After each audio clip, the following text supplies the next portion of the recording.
कथा है डाकोर नगर के एक गृहस्थ जीवन जीने वाले वैष्णव की, जो कि हर एकादशी पर द्वारिका जाते हैं और द्वारिका जाकर के ठाकुर जी का दर्शन करते, रात भर जागरण करते द्वारिकाधीश के सामने बैठ करके,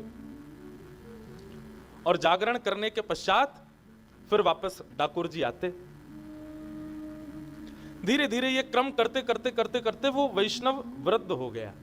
ये निवृत्तिनाथ जी ये कथा सुना रहे हैं मीराबाई को। वैष्णव वृद्ध हो गया। अब वृद्ध हो गया तो पहले जैसी ऊर्जा नहीं रही, जाने में इतनी दिक्कत भी होती थी।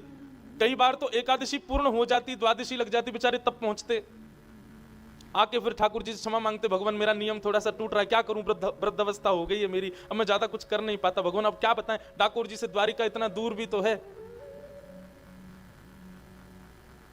एक दिन एकादशी के दिन वो वैष्णव जब द्वारिका पहुंचे तो रात्रि में जागरण करते करते करते करते उनके नेत्र बंद हो गए, और बंद होते ही उनके चित्त में ऐसा भाव आया कि श्री द्वारिकाधीश उनके गले लग गए हैं और उनके साथ उनकी बैलगाड़ी में बैठ करके डाकोर जी जा रहे हैं।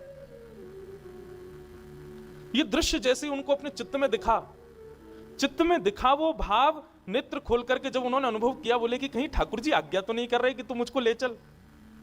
अरे ये पाप नहीं कर सकता मैं, पुजारी मुझे बहुत मारेंगे, जान से मार देंगे मुझे। लेकिन मन में सोचने लगे ज्यादा से ज्यादा क्या होगा, मरूंगा, लेकिन अपने ठाकुर को एक बार गले तो लगा लूंगा, अरे साहस कर लूं, पूरा जीवन तो मैंने व्यतीत कर दिया एकादशियां यही मना मना करके। अब ये भाव मेरे हृदय में आया, इसका मतलब द्वारिकाधीश आज्ञा दे रहे हैं। अपना नाम लेकर के बोले आज पीछे मत हट। अरे किससे डरता है तू, द्वारिकाधीश तेरा स्वामी है, उसके आगे किससे डरता है तू, आज थोड़ा साहस कर ले, ठाकुर जी को लेके भाग चलते हैं ठाकुर जी। और अर्धरात्रि का समय जैसे तैसे करके मंदिर के अंदर प्रवेश कर गए, सामने शंख चक्र गदा पद्मधारी चतुर्भुज द्वारिकाधीश का दर्शन किया। आहा, मन में पहले विचार करने लगे ये तो बड़े भारी होंगे, इनको कैसे उठाऊं, लेकिन जैसे ही अंक में भर के उठाया तो मानो ठाकुर जी कोई 2 महीना के बालक के समान हल्के हो गए, पहले से तैयार बैठे थे, ले चल मुझे। गोदी में लेकर के आए, आकर के अपनी जल्दी से चुपचाप, अभी अर्धरात्रि का समय कोई उठा नहीं होगा, धीरे धीरे ब्रह्म मुहूर्त का समय हो रहा था, मंगला की आरती का समय होने वाला था, जल्दी से लेकर के आए, अपनी बैलगाड़ी में ठाकुर जी को लिटाया, अपने पटके से उनको ढक दिया और लगे अपने बूढ़े बूढ़े बैलों को चलाने। चिंता भी हो रही है मन में, धक धक भी चल रही है, श्वास भी ली नहीं जा रही, वृद्धावस्था है। प्रसन्न भी हो रहे हैं कि ठाकुर जी मेरे साथ चल दिए, लेकिन दुखी भी हो रहे हैं, बोले पुजारियों को जब पता चलेगा तो मेरा हाल क्या होगा। हे द्वारिकाधीश मैं तो आपकी आज्ञा मान के आया हूं, हे द्वारिकानाथ, हे मेरे जगन्नाथ मेरी रक्षा करना। मीराबाई कथा सुन रही है और सुन करके बार बार ताली बजाती है, नेत्रों से कभी आंसू आ जाते, पहुंच करके सुनती है। फिर क्या हुआ, बोले वो वैष्णव ठाकुर जी को लेकर के जाने लगा। इतने में ही द्वारिकाधीश के मंदिर में पुजारियों ने जब प्रवेश किया, हल्ला मच गया पूरी द्वारिका में, ठाकुर जी चोरी हो गए, ठाकुर जी चोरी हो गए, ठाकुर जी को कोई ले गया। पूरी द्वारिका की खोज की गई, कौन था रात्रि में यहां पर, तो पता चला कुछ वैष्णव जागरण कर रहे थे। तभी उनसे पूछताछ हुई तो वो बोले एक हमारे साथ डाकोर जी का भक्त था, वो नहीं मिल रहा है, बाकी सब यही है। अपने अपने घोड़ों पर बैठ करके लोग दौड़े ठाकुर जी के मार्ग पर। वो वैष्णव ठाकुर जी को लेकर के जा रहा था, वो पीछे मुड़ मुड़ करके देख रहा था, तभी देखा कि प्रचंड धूल उड़ रही है, मानो घोड़े आ रहे हैं। अब तो घबराहट भरने लगी, बेचारे बूढ़े बूढ़े बैल कितना भागेंगे, और भगा में उनको बोले भागो, लेकिन ठाकुर जी तो बहुत दूर है अभी। मन में विचार करने लगे क्या करें। हे द्वारिकाधीश कृपा करो। तभी एक बावड़ी, एक तालाब जैसा रास्ते में दिखाई दिया, और उनके हृदय में तुरंत चेतना आ गई कि मैं ठाकुर जी को लेकर के नीचे इसमें विराजमान करके और मैं खाली बैलगाड़ी लेके आगे बढ़ूंगा। जब बैलगाड़ी में कोई दिखेगा नहीं तो सैनिक छोड़ देंगे, जब सैनिक भाग जाएंगे तब लेके फिर चला जाऊंगा। ठाकुर जी को गोद में उठाया, नीचे बावड़ी में ले जाकर के एक झरोका सा था, वहां जाकर के द्वारिकाधीश को विराजमान कर दिया और वापस बैलगाड़ी में आकर के आगे बढ़ने लगे। इतने में ही वे सब द्वारिका के सैनिक हों, पुजारी हों, वे सब घोड़े पर चढ़ के आ गए। ए कहां जा रहे हो? बोले एकादशी का जागरण था, करके वापस डाकोर जी जा रहा हूं। बोले ठाकुर जी चुराए तेने? नहीं भगवान, मैं क्यों चुराऊंगा ठाकुर जी को, तलाशी करो इसकी। उसकी बैलगाड़ी उठा के सब जगह से देखा तो घास फूस सब उठाई, तभी वहां पर द्वारिकाधीश की पीतांबरी दिखाई दे गई, पटका दिखाई दे गया।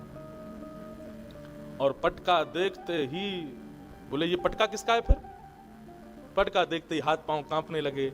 जैसे ही हाथ पांव कांपते हुए देखे, बोले इसी ने ही चोरी की है, ठाकुर जी कहीं रख दिए हैं, पूछो इससे। एक दो बार पूछा, नहीं बताया तो सबने उसको बहुत मारा। मीराबाई जोर जोर से रोने लगी सुन करके, अरे वो क्यों मार रहे हैं उनको, ठाकुर जी भी तो उनसे राजी हैं, उनके साथ जाना चाहते हैं, फिर वो क्यों मार रहे हैं उनको। निवृत्तिनाथ जी शांत करें, बोले मीरा सुनो, आगे सुनो।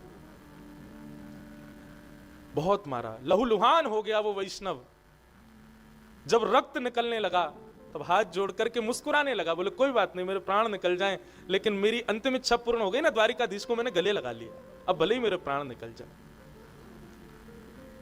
इतने में ही उस बावड़ी में से आवाज आने लगी, अरे मूर्खों, तुम मेरे भक्त को मान रहे हो, क्या तुम्हें पता नहीं कि भक्त और भगवान में अंतर नहीं होता? तुम उसको मार रहे हो, क्यों मार रहे हो? वो मुझे लेकर के नहीं जा रहा है, मैं उसके साथ जाना चाहता हूं, मेरी इच्छा है उसके साथ जाने की।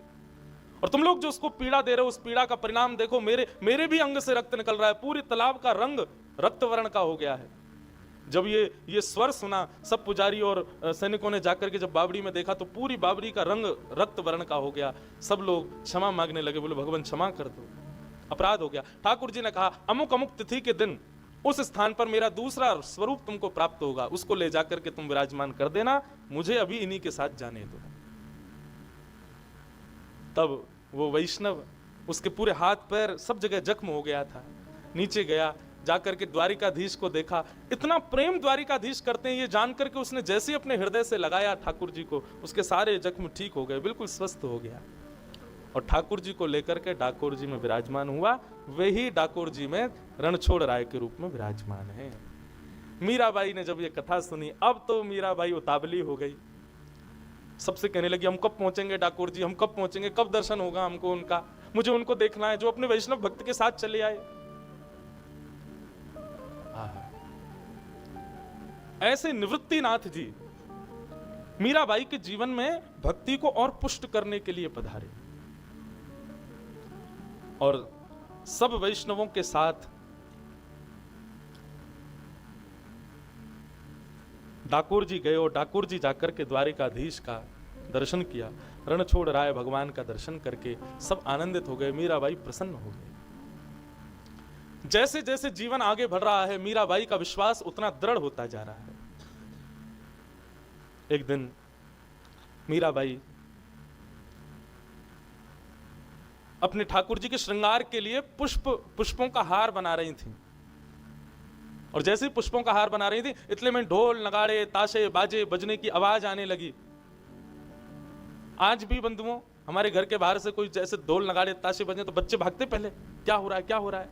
मीराबाई भी अपने कार्य को छोड़ करके भागी, और भाग करके जब खिड़की से देखा, राजमहल के बाहर के रास्ते से ढोल ताशे नगाड़े बज रहे हैं, लोग बाग नाच रहे हैं, हाथी चल रहे हैं, ऊंट चल रहे हैं, बड़े बड़े राजा महाराजा उनके ऊपर बैठे हैं।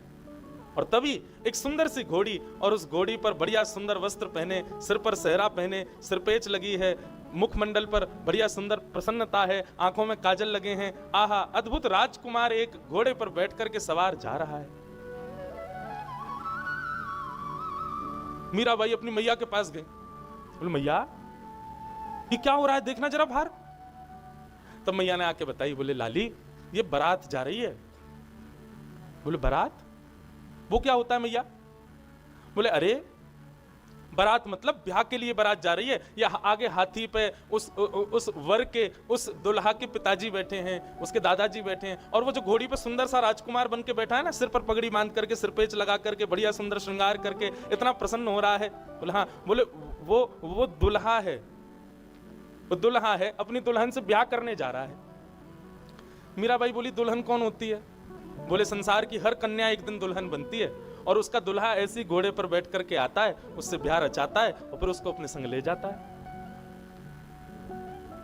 मीराबाई बोली तो मेरा भी दुल्हा ऐसे ही आएगा?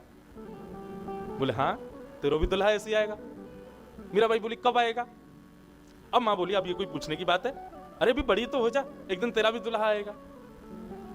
अब तो मीराबाई उस प्रसन्न राजकुमार को देखकर के मन में उनके भाव उत्पन्न होने लगे, नहीं नहीं मुझे भी ऐसा दुल्हा चाहिए, अभी चाहिए, माँ मेरा भी ब्याह कराओ, मुझे बताओ मेरा दुल्हा कब आएगा। माँ बोली ये कोई पूछने की बात है मीरा, थोड़ी बड़ी हो जा, थोड़ी समझदारी आ जाए तेरे भीतर, फिर तेरा भी ब्याह करा देंगे। जैसे कल हम सुन रहे थे ना, ठाकुर जी रो रहे थे यशोदा मैया के आगे, अभी बहू लाऊंगो, मेरा अभी ब्याह कराओ, ऐसी भावना मीराबाई की होने लगी। बोले नहीं अभी दुल्हा लाओ, अभी मेरे लिए ऐसी बारात मंगाओ, अभी हाथी के ऊपर मेरे ससुर जी को चढ़ा के लाओ, मैं भी ऐसे राजकुमार के साथ वरण करूं, मेरे वरण कब होगा, मेरे दुल्हा कब आएंगे। रोने लगी मीराबाई, रोते रोते पूरा घर बेहाल कर दिया। मैया ने आकर के हृदय से लगाया, बोले रोती क्यों है, बोले मुझे बताओ मेरे दुल्हा कहाँ है। माँ ने सोचा क्या करूं, इतना रो रही है, इतनी परेशान कर रही है। तभी सामने चौकी पे बैठे मीरा के गिरधर, उनकी ओर दृष्टि पड़ी माँ की, अरे देख देख देख देख इधर आ, देख तेरा दुल्हा मिल गया मुझे। कहाँ है माँ, कहाँ है कहाँ है कहाँ है। बोले वो देख, वो चौकी पे बैठा है सज धज के बढ़िया तैयार होकर के, वही तेरो दुल्हा है, वही तेरो बींद है। राजस्थानी में दुल्हा को बोलते हैं बींद, और तू वाकई बींदड़ी है, यही तेरो बींद है। मीराबाई बोली ये तो मेरो गिरधर है, ये तो मेरो गोपाल है। बोले नहीं नहीं मीरा यही तेरो बींद है। बोले सच, बोले हाँ सच यही तेरो बींद है। अब तो मीराबाई ने आज तक तो ठाकुर जी को देखती ही थी, पर आज जब मैया ने ऐसा कहा कि यही तेरे पति हैं, इस भाव को सुनकर के जब मीराबाई ने ठाकुर जी को देखा, तो आज ठाकुर जी थोड़े और प्रसन्न दिखाई दे रहे हैं, आज गिरधर लाल थोड़े और आनंद में दिखाई दे रहे हैं। मीराबाई तो प्रसन्न हो गई, आनंद में भर गई। अब मां तो जैसे तैसे मीरा को शांत करके वहां से चली गई, लेकिन मीराबाई अब अपलक नेत्रों से ठाकुर जी को देख रही है, मानो अपनी मन को, अपनी बुद्धि को, अपने तन को, अपने भाव को, हर भाव को ये समझा रही है कि यही मेरा बींद है, यही मेरा पति है, यही मेरा सर्वस्व है। ऐसा भाव। अब तो बींद मिल गया मीराबाई को, उन्हीं को देखती हैं, उन्हीं को सिहाती हैं, उसी भाव से दर्शन करती हैं। गिरधर जन्म मरण रासा थी।